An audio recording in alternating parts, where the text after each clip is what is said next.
আপনার জন্ম কি জানুয়ারি মাসে? তাহলে ভিডিওটা শেষ পর্যন্ত দেখবেন এবং ভিডিওটি আপনার জন্য। জানুয়ারি মাসে যারা জন্মগ্রহণ করেছে তারা খুবই আত্মবিশ্বাসী, জ্ঞানী এবং উচ্চ বুদ্ধি সম্পন্ন হন।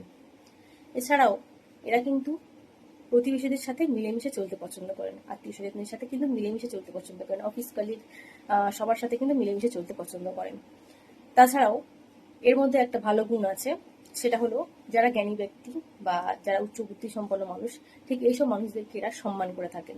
কোনো কাজ যদি দায়িত্ব নিয়ে এদেরকে দেওয়া যায় তাহলে কিন্তু এরা সেই দায়িত্ব নিয়ে সেই কাজটা সুসম্পন্ন না হওয়া পর্যন্ত থেমে থাকে না, একেবারে কাজটা সুসম্পন্ন করেই কিন্তু এরা থাকেন।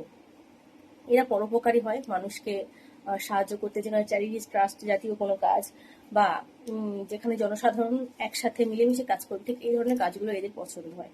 মানুষের পাশে থাকতে, মানুষের বিপদে সাহায্য করতে এরা খুবই পছন্দ করেন এবং এটা একটু দানি স্বভাবের হয়। মানে জানুয়ারি মাসে যাদের জন্ম তারা বেশিরভাগ দান করতে পছন্দ করেন। প্রখর বুদ্ধি সম্পন্ন হন, ভেতর থেকে নরম কিন্তু বাইরে থেকে দেখায় যেন খুবই কঠোর মনোভাবের। এদের মনটা আসলে খুবই নরম, যার ফলে কি হয়, সাধারণ মানুষ এদের ভুল বোঝে, একটুতেই এরা দমে যায় এবং এদের আত্মবিশ্বাসে কিছুটা এর জন্য ঘাটতি হয়ে থাকে, দমে যাওয়ার কারণে একটু ঘাটতি হয়ে থাকে আত্মবিশ্বাসে। তাছাড়া কিন্তু এরা দূরদৃষ্টি সম্পন্ন বা প্রখর দৃষ্টি সম্পন্ন বলা যায়।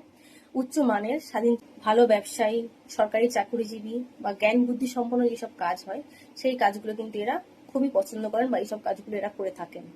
তাছাড়াও এরা কিন্তু পারিবারিক জীবনে খুব একটা সুখী হন না।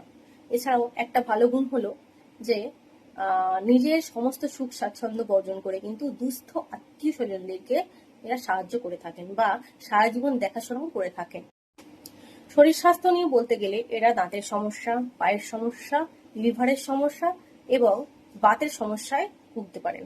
শুভ রং হলো লাল এবং বেগুনি এবং শুভ রত্ন হলো মুক্তা, এমিথিস্ট এবং মুনস্টোন। Thank you.